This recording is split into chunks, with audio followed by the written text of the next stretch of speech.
Hey guys, welcome back to Cheat Sheet Pros. I wanted to go ahead and somebody was asking me to do a golf video this week. So now that baseball and basketball are over with, I got a little bit more time. I can sit down and look at some PGA stuff in between football.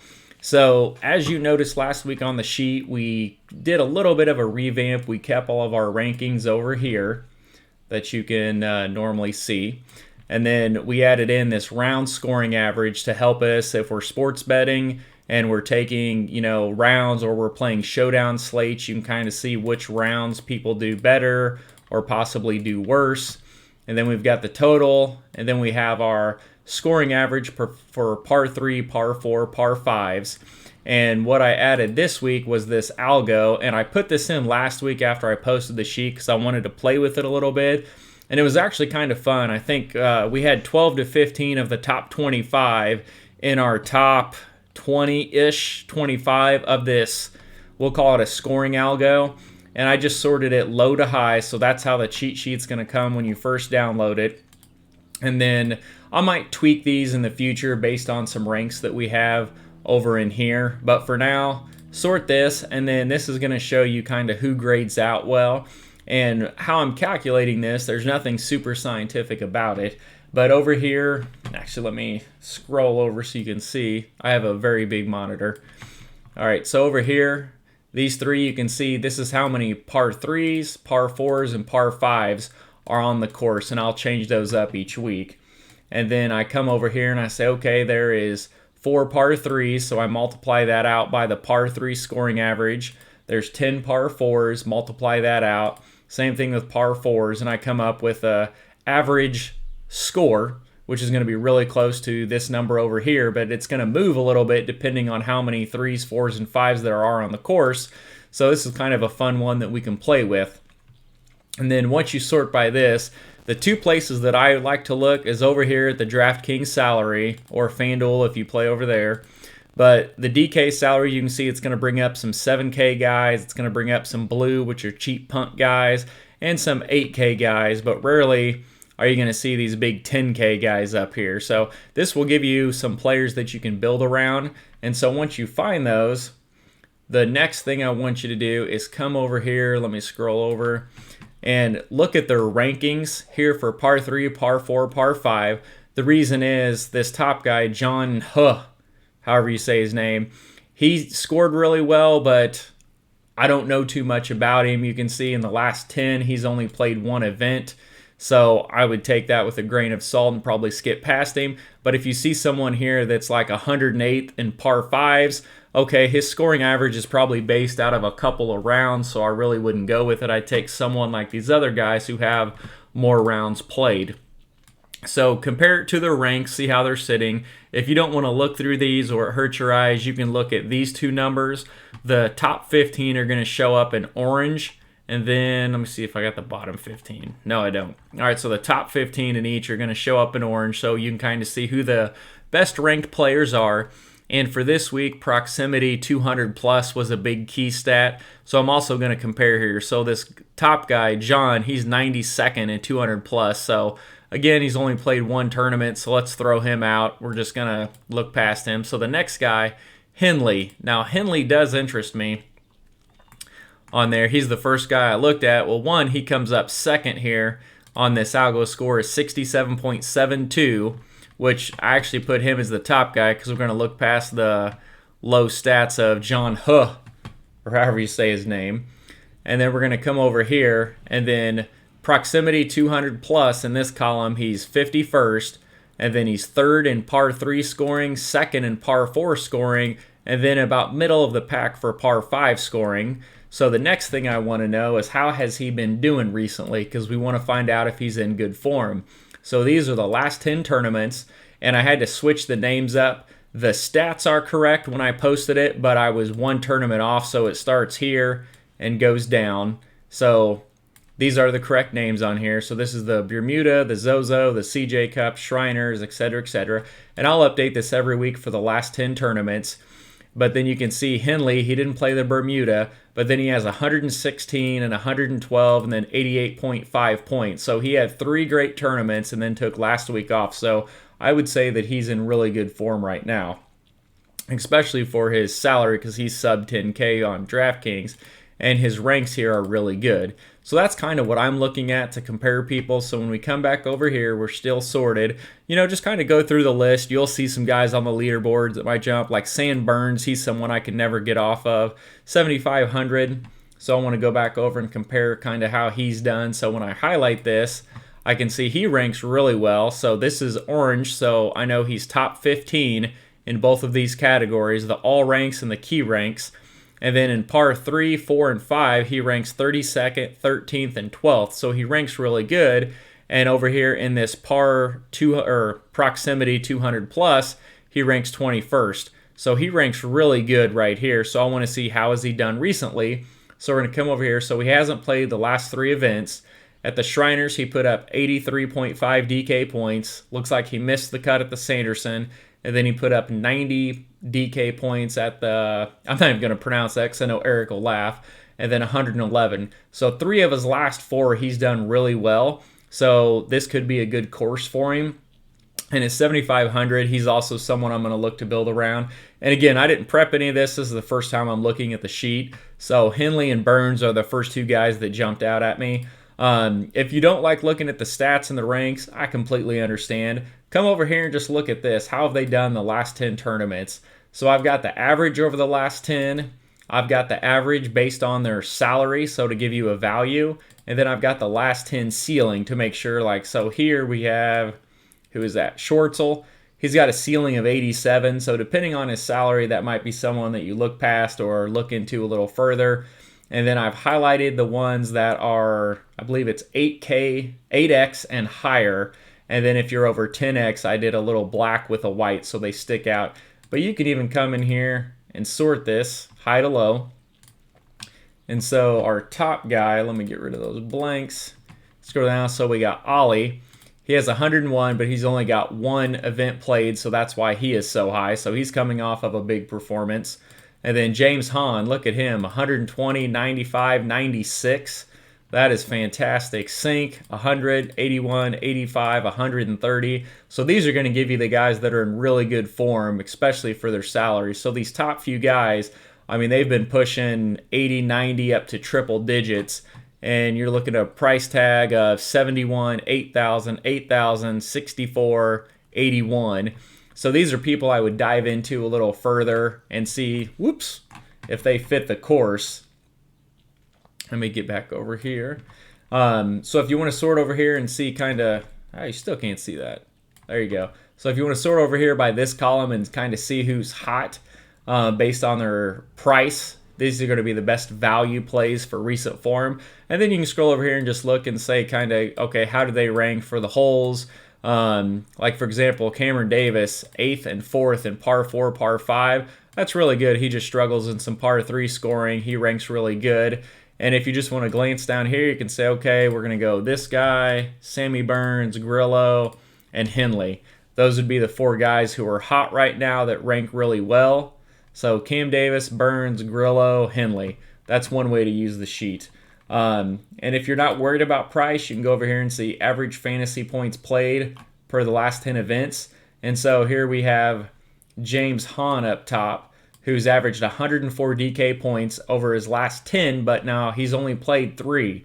So what it's doing is it's totaling everything across here, and then as long as they played it, it's dividing it out. So we have 120, 95, and 96. So that's pretty fantastic for a low-end guy, and he doesn't rank too bad at 30th and 16th in par 4, par 5 scoring. And then even in proximity 200 in this column, you can see he ranks 19th. So let me make a note real quick. I'm going to try Hahn, Burns, and Henley.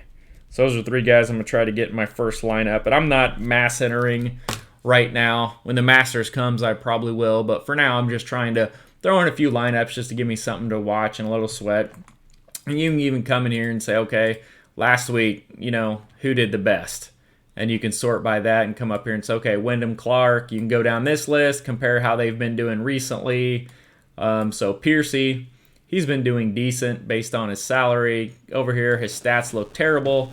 So again, just a different way you can utilize the sheet. And then we come over here, and I don't think I can get the far side. You can kind of see, let me slide this down. All right, right there looks good.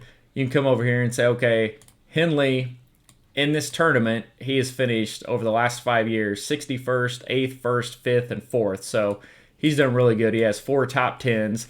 Now, I didn't do a lot of research, so I don't know if this is played at the same course every year. So that's something to look at. If it is played at the same course, I would say Henley's probably a pretty good spot here at only 9,400 on DK. And so some people ask, where do I get some of my other research? So the main thing I use is this cheat sheet because it's got everything I need from stats to plays to, what I want to look at. But before I dig into this sheet, let me go ahead and close this out. I have a couple websites that I use. So Data Golf is one of them. And you can see if you come up here to interactives and go to historical event data, it's going to bring up the current tournament, which is the Houston Open, and it's going to show you last year what the leaderboard looked like and then how everybody did, strokes gained across the board. And so you can see what's kind of fun with this, and I stopped doing it because everyone was the same, but you can sort and say, okay, who was the highest strokes gained approach? So if we sort by strokes gained approach, I'd look over here at the positions and see how many cuts there are. So we can go all the way down this list, and so these top however many, there's only 2 cuts. So approach is a strong correlation to making the cut, is what some would assume. Tee to green is the other strong one, which you can look down here, and there's only 2 cuts on this entire page for top tee to green. So if you're looking at strokes gained, approach and tee to green are 2 that are highly correlated to making the cut and doing well in the tournament. Putting is variable, and you can see on this page there's 5 cuts, but that's up and down. Strokes gained putting is usually not consistent. I mean, over a tournament it might be, but round to round it varies. Around the green I don't like. You can see here around the green, if you sort by high to low, cut, cut, cut, cut, made, cut. So you have a lot of missed cuts at the top, so I don't look at around the green as a strong correlation to making the cut. And then off the tee, it's kind of the same way. It's not as strong as approach and tee to green, which you can see 2 of the top 3 missed the cut last year, and then we've got a bunch of other cuts on the page.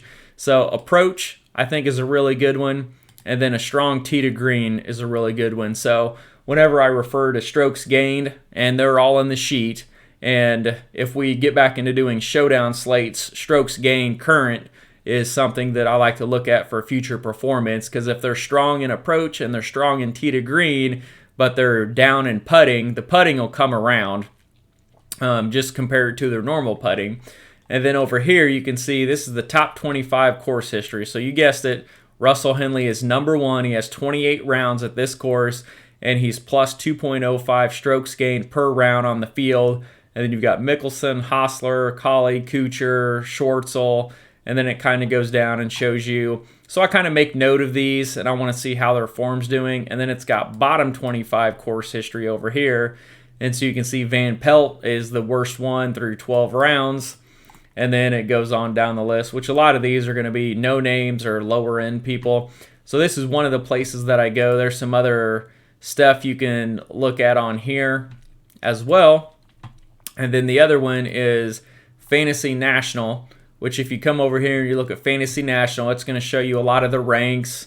You can pick what column you want to go to. You can pick how many rounds. Do you want the last 4 rounds, last 100 rounds, all rounds, last 50?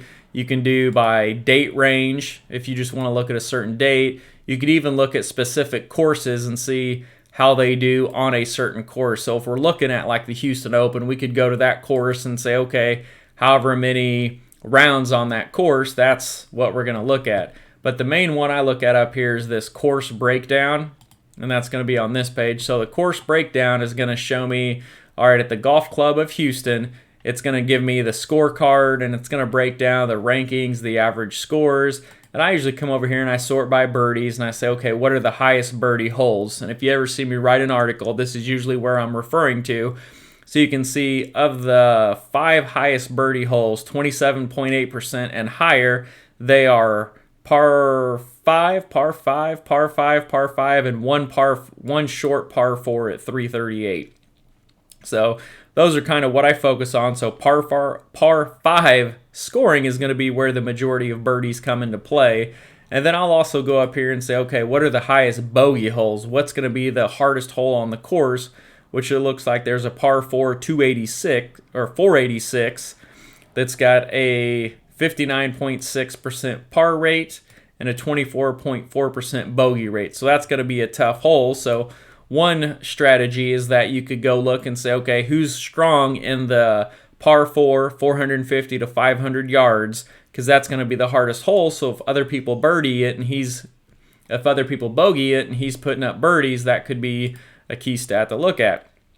And then over here, the average strokes gained per round for top finishers, that's in a graph format.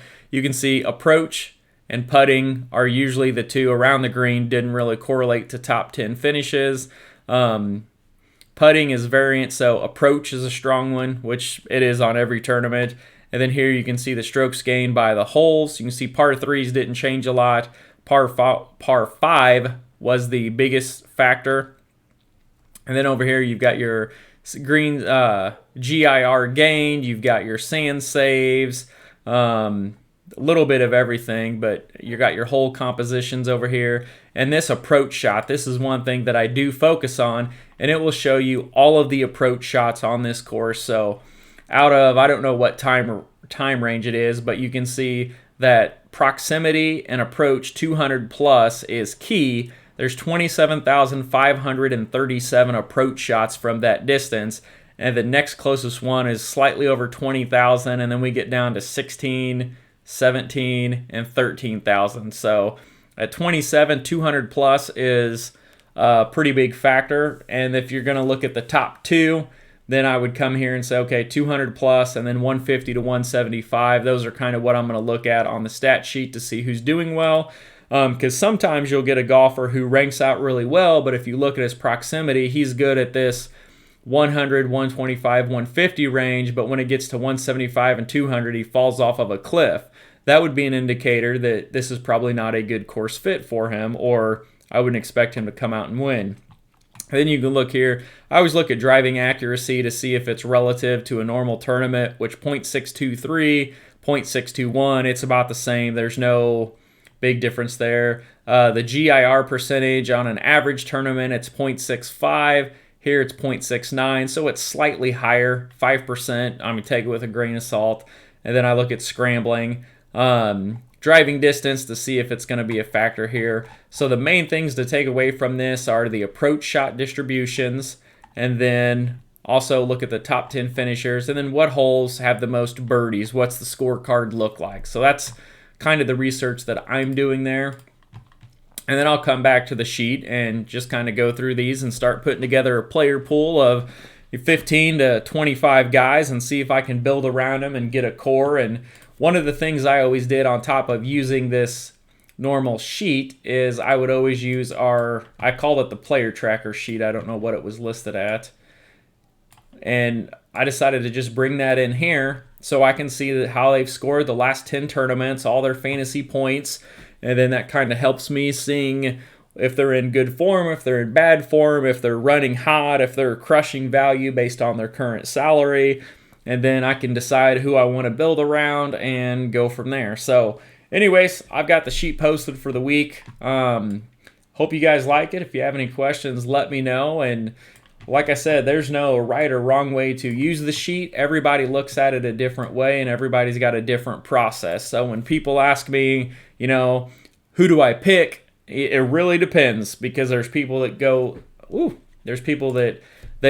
of the strokes gained. There's people that are some that go off of certain ranks that they like. They'll put 3 together on their own, and that's kind of who they'll go with. There's some that only like the player tracker sheet to see how they've done the last 3 or 4 tournaments they've played and whatnot. So anyways, good luck, guys. I hope to do more golf, and talk to you soon.